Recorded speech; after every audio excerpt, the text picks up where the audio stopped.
अगले ओलंपिक्स में मैं ही हिंदुस्तान को पहलवानी में मेडल दिलाऊंगा, वो भी सोने का।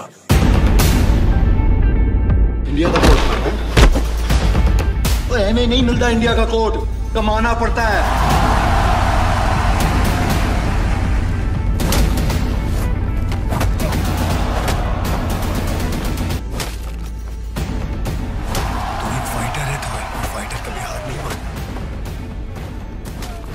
आ गया गामा। कौन है गामा पहलवान? क्या है गामा का दंगल से कनेक्शन?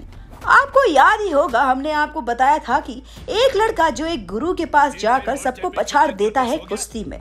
आइए बताते हैं कि आगे जाकर कौन बनता है वो लड़का।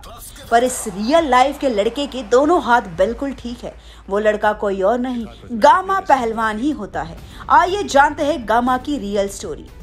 आज के इस वीडियो में हम बात करने जा रहे हैं द ग्रेट गामा।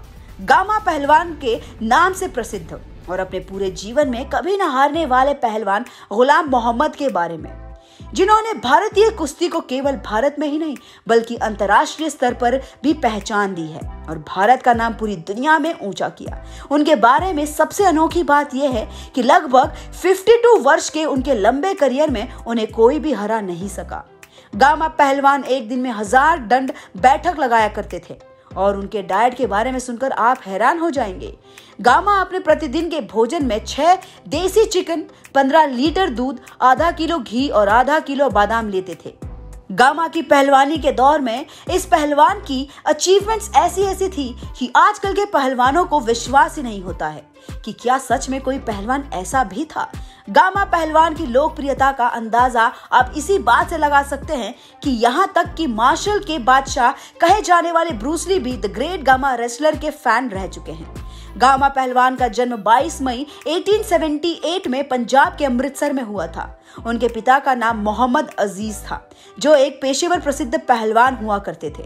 लेकिन गामा के जन्म के कुछ वर्षों के बाद उनका देहांत हो गया था और इसी कारण दतिया के राजा ने गामा को पहलवानी सिखाने के लिए अपने पास रख लिया था। जिसके बाद गामा ने केवल 10 वर्ष की उम्र में ही पहलवान के कई महारथी को अपनी पहलवानी से धूल चटा दिया था। इसलिए उनके इतने कम उम्र में उनके अद्भुत कारनामों के कारण वो अपने आसपास के राज्यों में भी इजी के साथ फेमस होने लगे। लेकिन गामा का नाम पूरे भारत में तब पहचाना जाने लगा जब उन्होंने 1895 में महज 17 वर्ष की उम्र में ही रुस्तम हिंदी बख्श सुल्तानीवाला को चुनौती दे डाली। इन दोनों पहलवानों में रहीम की ऊंचाई 6 फुट 9 इंच का था और गामा की लंबाई महज 5 फुट 7 इंच की थी। लेकिन इन दोनों पहलवानों की कुश्ती में गामा जरा सा भी नहीं घबराए और इस मुकाबले में दोनों ने बराबर की कुश्ती लड़ी और अंत में उनका ये मुकाबला बराबर का हो गया, जिसमें कोई भी नहीं जीता और न ही कोई हारा।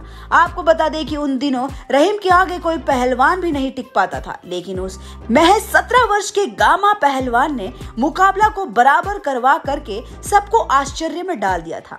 इसी तरह आगे भी साल दर साल गामा पहलवान की प्रसिद्धि बढ़ती ही चली जा रही थी और इसी बीच 1898 से लेकर 1907 के बीच दतिया के गुलाम मोहिद्दीन, भोपाल के प्रताप सिंह, इंदौर के अली बाबा और मुल्तान के हसन जैसे कई बड़े पहलवानों को अपनी कुश्ती से लगातार धूल चटाया था।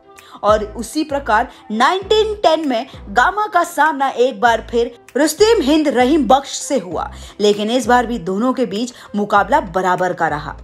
इसी के साथ मैं मंगीशा लेती हूँ आप सभी से इजाजत। तब तक आप हमारे वीडियो को लाइक और शेयर करना ना भूलें और अपने मन पसंदीदा एक्टर्स और फिल्मों के बारे में लेटेस्ट खबरों के लिए चैनल को सब्सक्राइब करना ना भूलें। और हाँ, आपके लिए एक खास चीज, अगर आप भी सिनेमा के साथ जुड़ना चाहते हैं और काम करना चाहते हैं तो डिस्क्रिप्शन बॉक्स में दिए हुए जॉब लिंक पर क्लिक करें और इस अपॉर्चुनिटी का भरपूर फायदा उठाइए।